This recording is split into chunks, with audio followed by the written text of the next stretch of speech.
Shalom, Di shalom damai sejahtera bagi kita sekalian. Saya suaranya terdengar ya. kedengaran Benar, Romo. Romo. Ya, sekali lagi selamat sore semuanya. Selamat sore. Sore, Eh Romo.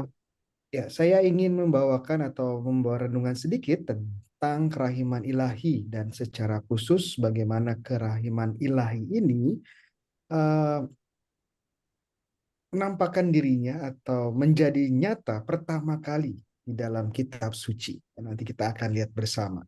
Mungkin sedikit review atau sedikit mengingat kembali kerahiman itu apa sih sebenarnya ya. Definisi kerahiman itu apa dan bagaimana kita bisa mengerti kerahiman dengan mudah. Untuk mengerti kerahiman, kata kerahiman itu salah satu cara paling sederhana untuk mengerti kerahiman adalah dengan membandingkannya dengan keadilan. Kata keadilan. Tahu ya, keadilan itu apa? Keadilan adalah memberikan sesuatu yang memang menjadi haknya. Contoh sederhana, kalau kita punya pegawai di rumah, pegawai kita bekerja keras dan memang menurut perjanjian dan upah sewajarnya, pegawai tersebut mendapatkan upah sebulan 3,5 juta. Ya, itu upah yang sudah menjadi perjanjian di awal dan juga wajar menurut standar tempat dan waktu ya dan usaha yang dilakukan. Dan saat kita memberikan gajinya, gaji karyawan tersebut 3,5 juta, itu artinya kita berlaku adil ya, memberikan sesuatu menurut haknya. Atau kalau kita contoh sederhana, kalau kita pesan makanan lewat ojol gitu ya, Gojek ya, yang harga yang tertera itu 50.000, kemudian ongkos kirimnya 20.000, ya kita bayar 70.000 ke tukang ojolnya, ya kita berlaku adil, ya sesuai dengan apa yang menjadi hak yang perlu diterima, yaitu adil. Gampang ya, konsep keadilan sebenarnya mudah. Lalu bagaimana dengan kerahiman? Kerahiman itu adalah memberikan sesuatu yang bukan haknya dalam artian yang positif. Ya. Contoh paling gampang yang sering saya pakai adalah kalau kita tadi kembali ke contoh karyawan tadi ya. Kita punya karyawan gaji yang seharusnya 3,5 ya kita kasih ya karena itu menjadi hak dan keadilan. Tapi kemudian karena kita berbaik hati, kita memberikan bonus ya, bonus sebesar contohnya 500.000. Jadi total yang kita berikan itu 4 juta. Nah, 500.000 atau bonus itu bisa menjadi bentuk kerahiman, bentuk belas kasih ya. Itu dalam konteks sederhana ya, konteks ekonomi. Atau dalam ojol tadi ya kita kasih tips ya 10.000 gitu ya. Jadi kita bayar 80.000 ya. Jadi tipsnya itu adalah bentuk kerahiman. Dalam bentuk lain yang lebih banyak kita temukan dalam kitab suci adalah bentuk hukuman. Ya. Kalau seseorang melanggar hukum dan menurut asas keadilan ya dia patut dihukum. Contohnya kalau dia melakukan sesuatu pelanggaran hukum, contohnya mencuri, ya mencuri 1 juta rupiah atau barang yang harganya 1 juta rupiah. Ya, menurut keadilan ya dia perlu mengembalikan barangnya atau menggantikan sesuai dengan jumlah yang dia curi atau ya masuk penjara sesuai dengan jumlah hari kira-kira dia sama porsi dengan harga barang tersebut ya atau kerugian yang dia lakukan. Itu baru adil ya. Namun kalau orang yang dirugikan ini bilang ya, oke, saya mengakui bahwa dia bersalah dan dia juga sudah mengaku sudah bersalah tapi dia tidak mampu untuk mengembalikan, ya sudah, saya maafkan, saya hapus ya kesalahannya, saya tidak akan lagi menuntut ganti rugi dari dia. Itu adalah tanda kemurahan hati. Contoh yang sering saya pakai adalah saat ada anak-anak ya main bola, kemudian saking kerasnya menendang bola, ya, kaca rumah pecah, ya kaca rumah pecah. Nah, dalam bentuk keadilan tentunya anak-anak yang main bola ini yang nendang bola, katakanlah namanya Bayu, dia bersalah ya, dan sebagai bentuk keadilan dia harus ganti rugi ya, tidak hanya minta maaf tapi juga perlu ganti rugi. Ganti ruginya apa? Ya mudahnya ya tinggal diganti kacanya ya, atau membayar uang sesuai jumlah perbaikan kaca tersebut. Nah, itu baru namanya adil ya. Tapi kebetulan yang punya rumah ya, yang punya rumah ini orangnya baik hati ya, dan dia tahu bahwa Bayu ini dari keluarga sederhana ya. Kalau disuruh ganti kaca ya dia mungkin tidak mampu ya, dan juga dia tahu bahwa ini tidak sengaja, dan juga si Bayu ini ya eh, sungguh menyesali perbuatannya. Dan akhirnya sang pemilik rumah, pemilik kaca yang rusak ini bilang, oke, oke, ya, ya, saya mengerti, ini tidak sengaja dan kamu sungguh menyesal. Oke, saya tidak akan nuntut ganti rugi. Nah, ini adalah bentuk kerahiman. Ya, bentuk kerahiman. Sederhananya seperti itu ya. Nah, dalam konteks kerahiman ilahi adalah kita harus berbicara dalam konteks dosa. Saat kita berdosa, ya, kita menghancurkan relasi kita dengan Tuhan, dan juga ada kerugian-kerugian yang terjadi. Nah, kalau kita menuntut konsep keadilan, ya kita harus dihukum ya sesuai dengan dosa kita dan ganti rugi. Oke, mengganti rugi ya atas kerusakan yang kita buat. Contohnya kalau kita berbohong, berbohong kan dosa ya, berbohong, menipu orang gitu ya. Ya ini tidak merusak relasi kita dengan Tuhan. Nah, karena ini adalah dosa, maka akan ada hukumannya dan juga akan ada efek kerugian yang terjadi. Ya, dan kalau kita sungguh menyesal, kita minta maaf dengan Tuhan, tentu ada pengampunan, tapi juga ada kerugian yang perlu kita bayar atau kerugian yang perlu kita perbaiki. Dan jika kita sungguh menyesal, Tuhan pun akan memberikan pengampunannya dan bahkan tidak perlu ganti rugi. Itu kerahiman ilahi konteksnya. Karena setiap kali kita melakukan dosa, secara khusus dosa maut, hukumannya apa? Ya, hukumannya kematian. Dan kita layak untuk mati kalau kita melakukan dosa maut. Tapi apakah kita mati? Kalau kita menuntut keadilan, kalau Tuhan hanya bilang saya hanya mau adil, ya kita mati, ya. Tidak ada keselamatan. Tapi karena Tuhan berbelas kasih, kita menyesali dosa kita, Tuhan bilang, oke, saya tidak akan membuat kamu mati. Nah, saya akan bawa ceritanya ke dalam kitab suci supaya lebih konkret lagi dalam kisah kejadian ya, di mana manusia berdosa untuk pertama kalinya dan bagaimana kerahiman ilahi bekerja di sana. Oke. Saya akan baca dari Kejadian 3, 9 sampai 15. Kalau teman-teman ada kitab suci ya, orang Katolik kan rajin baca kitab suci ya. Jadi selalu siap kitab suci. Nah, teman-teman juga bisa baca bersama saya dalam hati ya, saya aja yang baca supaya nggak semua ribut. Oke. Kejadian 3, 9, 15. Tuhan Allah memanggil manusia itu dan berfirman kepadanya, "Di manakah engkau?" Ia menjawab, "Ketika aku mendengar bahwa engkau ada dalam taman ini, aku menjadi takut karena aku telanjang, sebab itu aku bersembunyi." Firman-Nya, "Siapakah yang memberitahu kepada kamu bahwa engkau telanjang?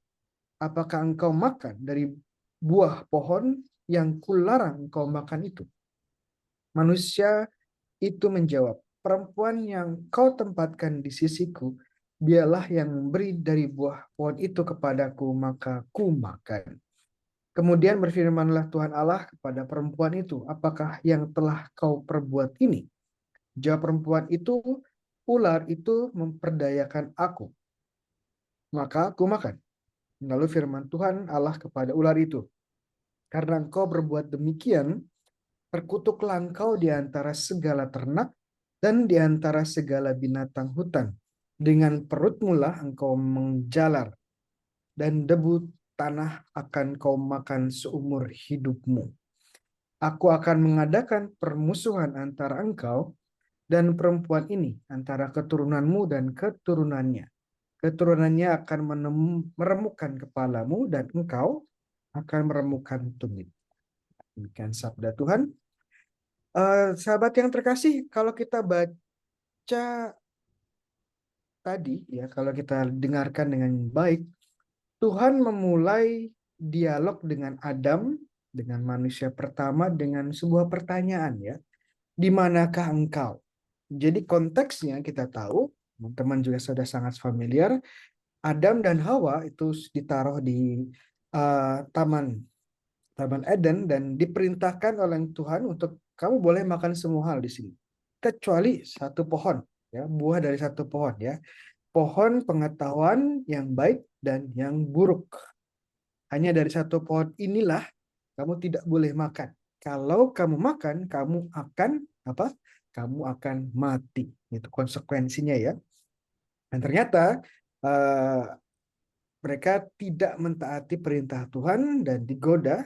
Saat godaan datang, ya, melalui sang ular, nah, mereka pun melanggar perintah Tuhan dan kemudian memakan buah yang terlarang tersebut. Oke, jadi itu konteksnya, ya.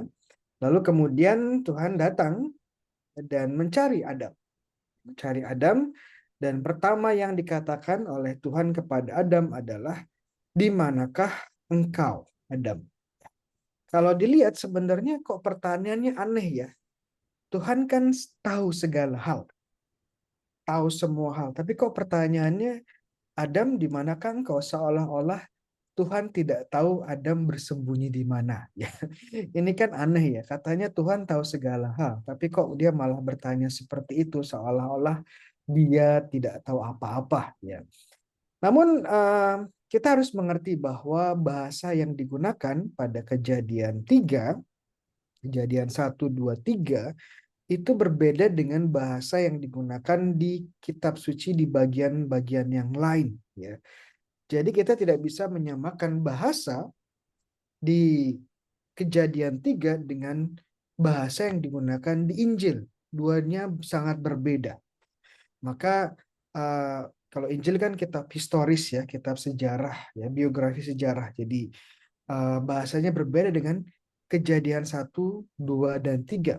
Nah, gereja mengajarkan bahwa kalau teman-teman baca KGK itu Katekismus Gereja Katolik, itu KGK 390, paragraf 390, mengajarkan kisah kejatuhan dalam Kejadian 3 menggunakan bahasa kiasan, tetapi menegaskan sebuah peristiwa purba, sebuah perbuatan yang terjadi pada awal sejarah manusia. Jadi kejadiannya nyata, tapi digambarkan, dideskripsikan, ditulis, diceritakan dengan bahasa kiasan, dengan bahasa metafora. Oke. Jadi kalau kita kembali ke apa yang ditanyakan oleh Tuhan, ya, bahwa Adam, engkau di mana? Sebenarnya kalau kita lihat lebih dalam lagi, yang ditanyakan Tuhan pada Adam itu bukan lokasi geografis, ya. Adam, kamu di mana? Itu bukan bukan berarti Tuhan menanya apakah Adam ada di balik pohon, ya, sedang manjat pohon durian, ya, atau bersembunyi di balik pohon pisang. Tidak, ya. Yang ditanyakan Tuhan dalam pertanyaan ini, kalau kita turun lebih dalam lagi, adalah Adam, sekarang kamu relasi dengan saya bagaimana? Jadi relasi pribadi dengan Tuhan tuh sekarang bagaimana? Kalau saya coba reformulasi pertanyaannya adalah, Adam, di manakah engkau dalam relasi atau dalam hubungan denganku, dengan Tuhan, ya? Apakah sekarang kamu bersama aku, masih bersama aku, atau sekarang kamu melawan aku? Apakah engkau berada di pihakku atau engkau berada di pihak sang ular? Jadi pertanyaannya sebenarnya adalah pertanyaan relasi antara Adam dan Tuhan. Kenapa? Karena salah satu efek dosa, ya, oke, efek dosa adalah rusaknya relasi kita dengan Tuhan, ya kan?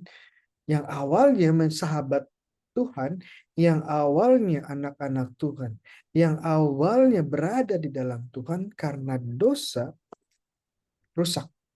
Dan apa yang terjadi? Menjadi jauh dari Tuhan, menjadi musuh dari Tuhan, menjadi satu sekutu dengan sang ular, dengan setan. Jadi itu yang terjadi saat kita melakukan dosa. Tuhan akan bertanya, kamu sekarang di mana? Kita sekarang di mana? Apakah masih dengan Tuhan atau tetap berdosa dan menjadi lawan, menjadi musuh dari Tuhan? Ini pertanyaan yang sama kepada Adam juga kepada kita saat kita melakukan dosa. Yang menarik adalah jawaban dari Adam, ya. Adam menjawab, aku takut. Makanya aku bersembunyi. Aku takut dan menyadari bahwa aku telanjang, maka aku bersembunyi. Kata pertama yang dikeluarkan oleh Adam adalah aku takut. Menarik sekali, ya. Kenapa takut, ya? Kalau kita lihat kembali lagi, karena relasinya sekarang bukan lagi relasi sahabat, bukan relasi antara anak dan orang tua, bukan relasi antara Tuhan yang baik, Tuhan yang penuh kasih dengan umatnya yang setia, yang kudus. Tidak, tapi menjadi relasi yang permusuhan. Tuhan, Adam tidak lagi melihat Allah sebagai Bapa yang baik, sebagai Tuhan yang penuh kasih, tetapi sebagai hakim yang hukum, akan menghukum Adam seberat-beratnya. Oleh karena itu dia takut. Jadi kita lihat apa relasi yang terjadi yang rusak karena dosa ini membuat kita takut. Ya, karena relasinya rusak, kita tidak lagi melihat Tuhan sebagai Bapa yang penuh kasih, Allah yang sangat baik, tidak, tapi sebagai seorang yang akan menghukum kita. Oleh karena itu kita akan lari karena takut. Dan menyadari bahwa walaupun kemanapun kita akan lari, kita tidak akan bisa lari, ya. Kita tidak akan bisa bersembunyi, selalu telanjang di hadapan Tuhan. Tuhan akan selalu tahu apa yang kita lakukan. Masalahnya, apakah kita punya kepercayaan diri berdiri di hadapan Tuhan atau kita malu dan takut karena kita penuh dengan dosa. Nah, ini relasi yang terjadi antara Adam dan Tuhan saat Adam berdosa. Jadi begitu ya, dinamikanya sangat menarik kalau kita lihat apa yang terjadi karena dosa. Kemudian Tuhan kemudian bertanya, ya, pertanyaan cukup aneh juga, cukup unik juga kalau kita lihat, ya. Kenapa engkau bersembunyi? Kenapa engkau tahu engkau telanjang, ya? Apakah engkau memakan buah pohon itu? Ini juga pertanyaan aneh. Ya Tuhan pasti tahu lah, ya, Adam makan buah tersebut, ya. Dia kan Tuhan, jadi dia tahu semua. Tapi kenapa Tuhan masih bertanya, Adam, apakah engkau memakan buah pohon terlarang atau buah yang aku larang? Padahal Tuhan sudah tahu jawabannya, ya. Karena Tuhan di sini berperan seperti seorang bapa, seperti orang tua, ya. Yang mencoba bertanya dan meminta pengakuan dari Adam. Apakah Adam mau mengakui kesalahannya atau tidak? Ya, sama seperti sahabat-sahabat di sini yang adalah orang tua, ya. Kadang-kadang kita juga tahu anak kita melakukan sesuatu yang salah, ya. Ada kue di lemari es, ya, di kulkas, kuenya kesukaan anak kita, pagi masih ada, sorenya sudah hilang, ya, habis dimakan. Dan kita tahu, ya, secara intuitif sebagai orang tua ini anak saya yang makan, ya. Ya, tapi kemudian kita tanya sama anak kita nggak langsung ngamuk, ya, kita nggak langsung menyalahkan anak kita. Kamu kok makan, ya? Kamu kok nggak bilang-bilang makan, ya? Tapi biasanya orang tua akan melakukan sebuah pertanyaan, ya. Dek, kamu makan kue yang ada di kulkas, ya? Ya, kan dalam bentuk pertanyaan, ya. Padahal kita sudah tahu itu anak kita yang makan, ya. Kenapa? Karena kita ingin mendidik anak kita, sebentar. Ya, ingin mendidik anak kita untuk bisa bertanggung jawab atas perbuatannya.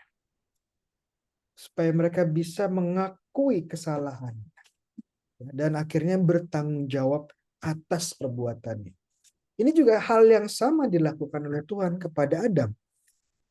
Allah bertanya, ya, apakah kamu memakan buah tersebut?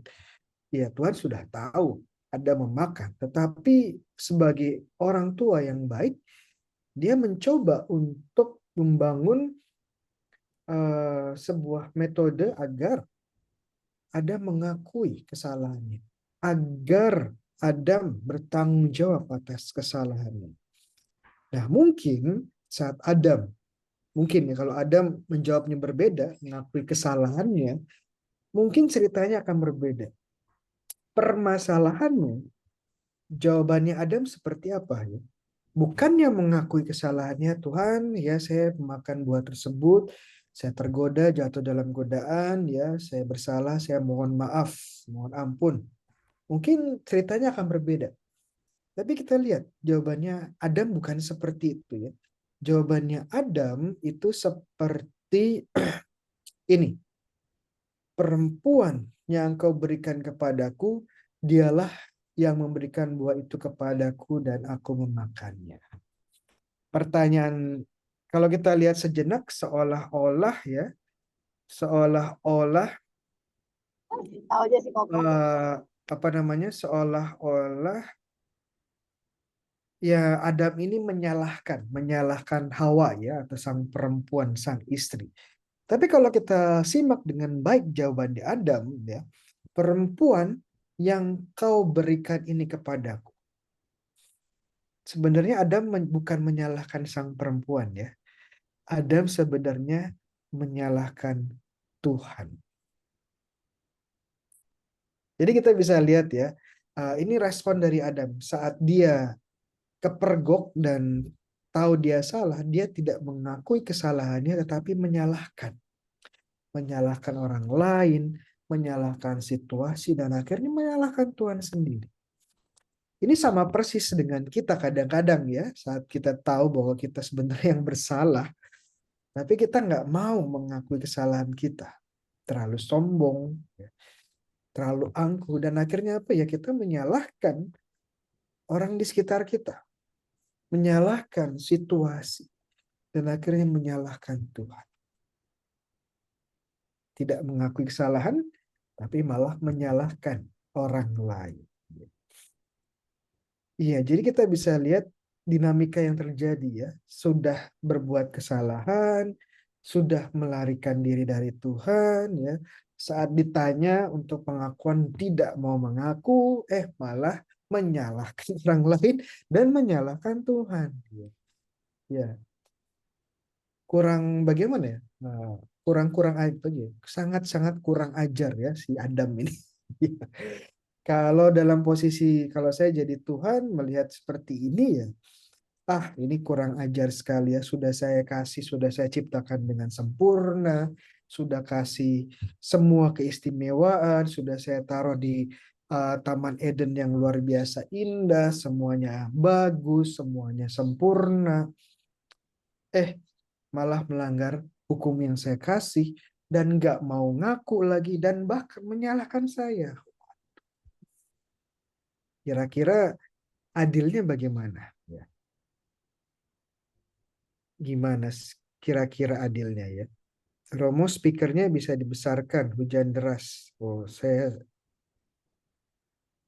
mungkin bisa kalau ini di luar kendali saya, kalau speaker kan ada di laptop masing-masing ya.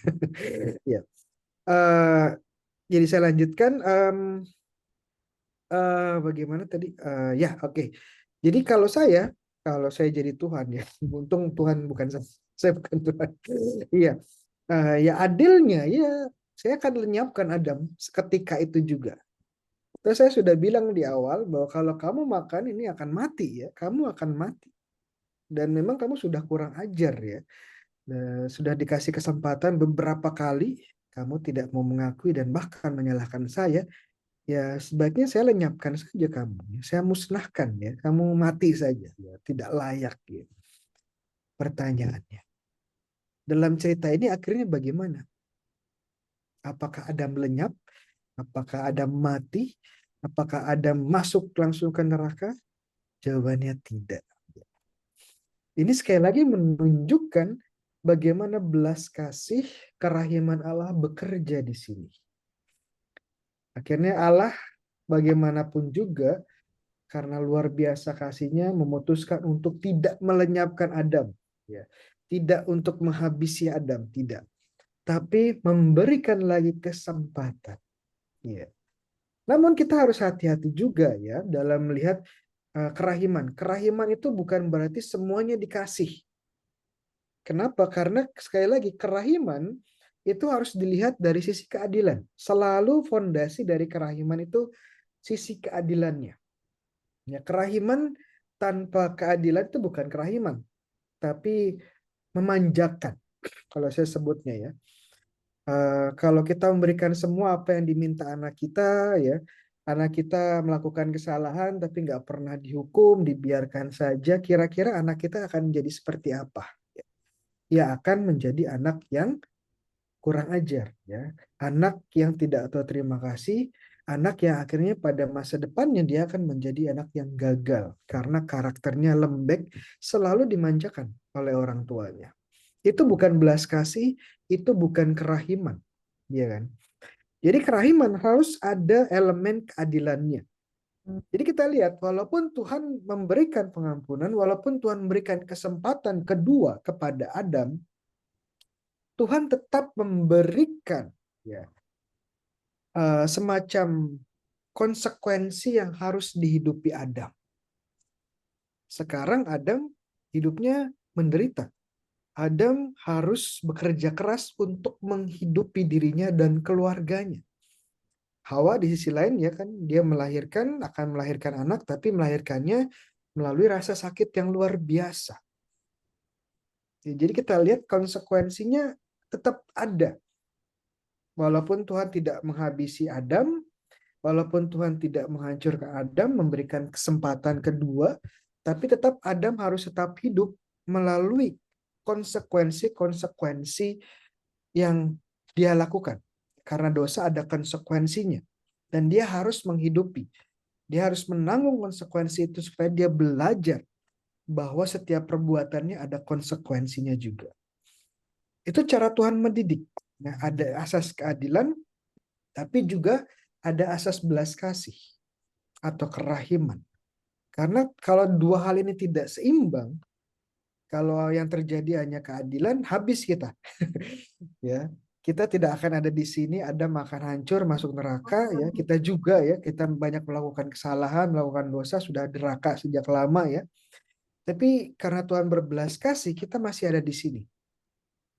Tapi jangan lupa keadilan ya. Jangan lupa keadilan. Kita pun perlu melakukan bagian kita untuk Jadi gede kok. bertobat, Yang ada sticknya mengakui enggak? dosa-dosa kita. Ada sticknya enggak? Ya. Sticknya apa? Yang buat nulis itu. Oh, chat. Ya. Oke, terima kasih. Oke, yaitu jangan pikir belas kasih atau kerahiman itu memanjakan kita, tidak. Ya, itu juga mendidik kita agar kita belajar juga untuk mengapresiasi, menghargai rahmat Allah yang berlimpah, kebaikan Allah yang berlimpah. Ya, mungkin lebih dari 25 menit saya ngomong. Iya. Ya, di situ dulu aja. Jadi saya menekankan kembali bagaimana kasih Allah yang luar biasa, belas kasih Allah yang luar biasa kepada Adam. Tapi belas kasih kerahiman ini juga berdasarkan keadilan. Di satu sisi memang mengampuni, memberikan kesempatan, namun di sisi lain juga memberikan pendidikan, memberikan disiplin agar Adam juga belajar dan bertumbuh tidak melakukan hal yang sama lagi. Ya, lebih menghargai rahmat yang diberikan Tuhan, lebih menghargai dan hidup sesuai dengan kehendak Tuhan. Itu belas kasih Tuhan dan kita bisa belajar bersama dari kisahnya Adam. Tuhan memberkati. Ya, salam. Terima kasih Romo. Terima kasih Romo atas renungannya yang indah.